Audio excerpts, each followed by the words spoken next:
श्रीमद् भागवत महापुराण एकादश स्कंद अध्याय 25। श्रीमद् भागवत महापुराण एकादश स्कंद पंचविंश अध्याय। तीनों गुणों की वृत्तियों का निरूपण। भगवान श्री कृष्ण कहते हैं, पुरुष प्रवर उद्धव जी, प्रत्येक व्यक्ति में अलग अलग गुणों का प्रकाश होता है। उनके कारण प्राणियों के स्वभाव में भी भेद हो जाता है। अब मैं बतलाता हूँ कि किस गुण से कैसा कैसा स्वभाव बनता है। तुम सावधानी से सुनो। सत्व गुण की वृत्तियां हैं शम, मनः संयम, दम, इंद्रिय निग्रह, तितिक्षा, सहिष्णुता, विवेक, तप, सत्य, दया, स्मृति, संतोष, त्याग, विषयों के प्रति अनिच्छा, श्रद्धा, लज्जा, पाप करने में स्वाभाविक संकोच, आत्मर्ति, दान, विनय और सरलता आदि। रजोगुण की वृत्तियां है इच्छा, प्रयत्न, घमंड, तृष्णा, असंतोष, ऐंठ या अकड़, देवताओं से धन आदि की याचना, भेद बुद्धि, विषय भोग, युद्धादि के लिए मज्जनित उत्साह, अपने यश में प्रेम, हास्य, पराक्रम और हठपूर्वक उद्योग करना आदि। तमोगुण की वृत्तियां हैं क्रोध, असहिष्णुता, लोभ, मिथ्या भाषण, हिंसा, याचना, पाखंड, श्रम, कलह, शोक, मोह, विषाद, दीनता, निद्रा, आशा, भय और अकर्मण्यता आदि। इस प्रकार क्रम से सत्वगुण, रजोगुण और तमोगुण की अधिकांश वृत्तियों का पृथक पृथक वर्णन किया गया। अब उनके मेल से होने वाली वृत्तियों का वर्णन सुनो।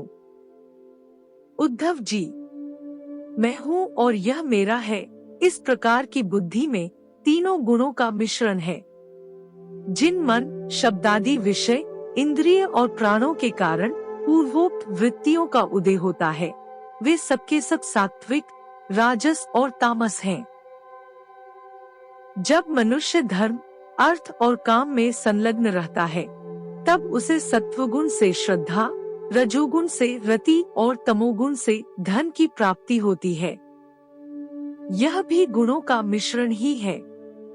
जिस समय मनुष्य स्कंद कर्म, गृहस्थाश्रम और स्वधर्माचरण में अधिक प्रीति रखता है, उस समय भी उसमें तीनों का गुणों का मेल ही समझना चाहिए। मानसिक शांति और जितेंद्रियता आदि गुणों से सत्वगुणी पुरुष की, कामना आदि से रजोगुणी पुरुष की और क्रोध, हिंसा आदि से तमोगुणी पुरुष की पहचान करे। पुरुष हो चाहे स्त्री, जब वह निष्काम होकर अपने नित्य नैमित्तिक कर्मों द्वारा मेरी आराधना करे, तब उसे सत्वगुणी जानना चाहिए। सकाम भाव से अपने कर्मों के द्वारा मेरा भजन पूजन करने वाला रजोगुणी है, और जो अपने शत्रु की मृत्यु आदि के लिए मेरा भजन पूजन करे, उसे तमोगुणी समझना चाहिए। सत्व, रज और तमेन तीनों गुणों का कारण जीव का चित्त है, उससे मेरा कोई संबंध नहीं है। इन्हीं गुणों के द्वारा जीव शरीर अथवा धन आदि में आसक्त होकर बंधन में पड़ जाता है। सत्वगुण प्रकाशक, निर्मल और शांत है। जिस समय वह रजोगुण और तमोगुण को दबाकर बढ़ता है, उस समय पुरुष सुख, धर्म और ज्ञान आदि का भाजन हो जाता है।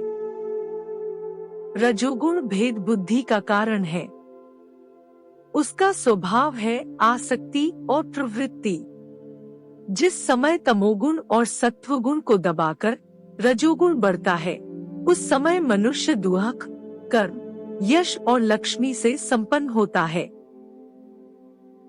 तमोगुण का स्वरूप है अज्ञान। उसका स्वभाव है आलस्य और बुद्धि की मूढ़ता। जब वह बढ़कर सत्वगुण और रजोगुण को दबा लेता है, तब प्राणी तरह तरह की आशाएं करता है, शोक मोह में पड़ जाता है, हिंसा करने लगता है अथवा निद्रा आलस्य के वशीभूत होकर पड़ रहता है। जब चित्त प्रसन्न हो, इंद्रियां शांत हो, देह निर्भय हो और मन में आसक्ति न हो, तब सत्वगुण की वृद्धि समझनी चाहिए। सत्वगुण मेरी प्राप्ति का साधन है। जब काम करते करते जीव की बुद्धि चंचल, ज्ञानेंद्रियां असंतुष्ट, कर्मेंद्रियां विकारयुक्त, मन भ्रांत और शरीर अस्वस्थ हो जाए, तब समझना चाहिए कि रजोगुण जोर पकड़ रहा है।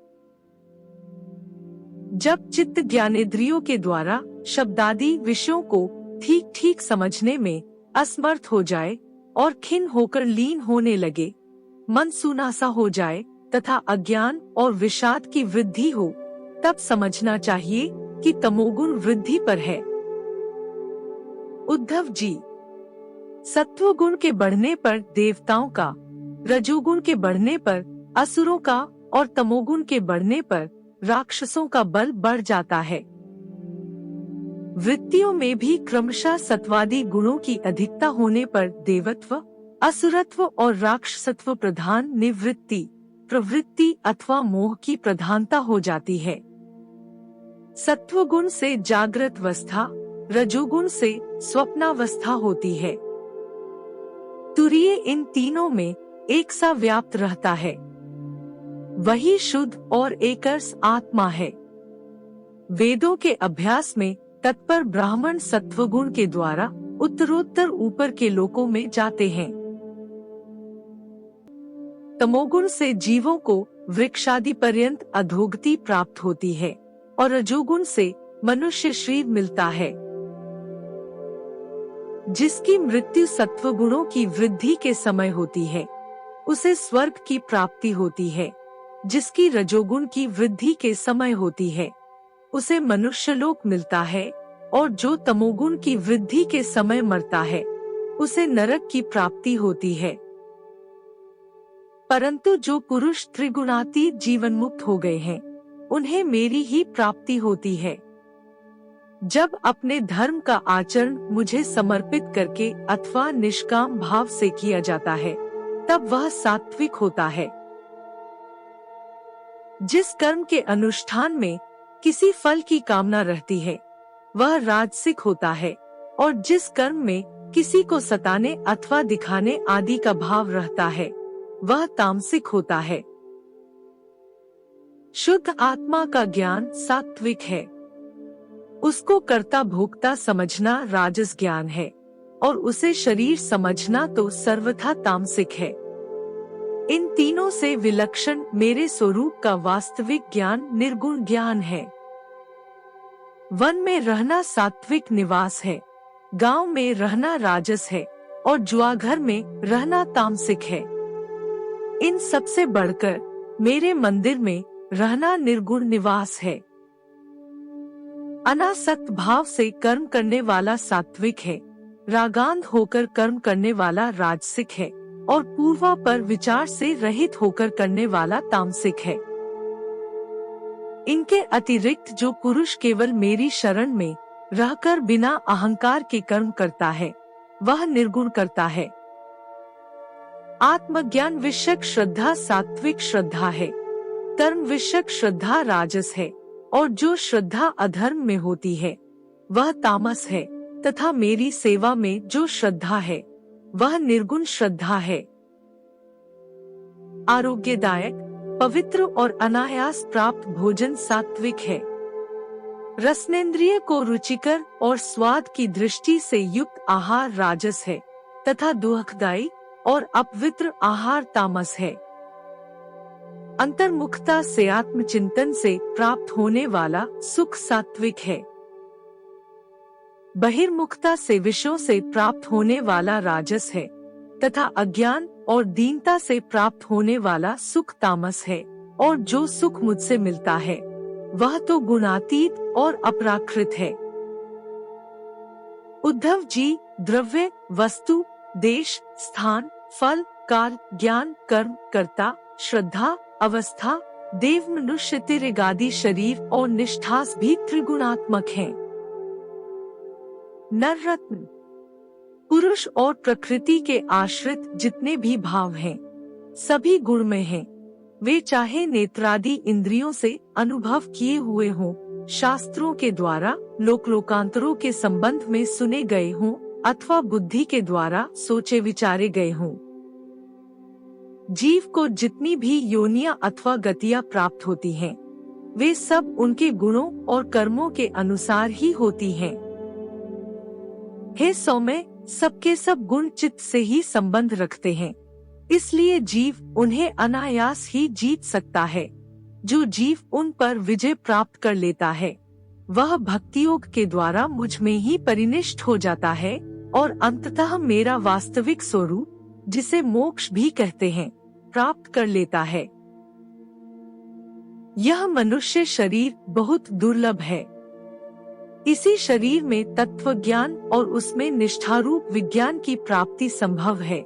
इसलिए इसे पाकर बुद्धिमान पुरुषों को गुणों की आसक्ति हटाकर मेरा भजन करना चाहिए। विचारशील पुरुष को चाहिए कि बड़ी सावधानी से सत्वगुण के सेवन से रजोगुण और तमोगुण को जीत ले, इंद्रियों को वश में कर ले और मेरे स्वरूप को समझकर मेरे भजन में लग जाए। आसक्ति को लेश मात्र भी न रहने दे। युक्ति से चित्तवृत्तियों को शांत करके निरपेक्षता के द्वारा सत्वगुण पर भी विजय प्राप्त कर ले। इस प्रकार गुणों से मुक्त होकर जीव अपने जीव भाव को छोड़ देता है और मुझसे एक हो जाता है।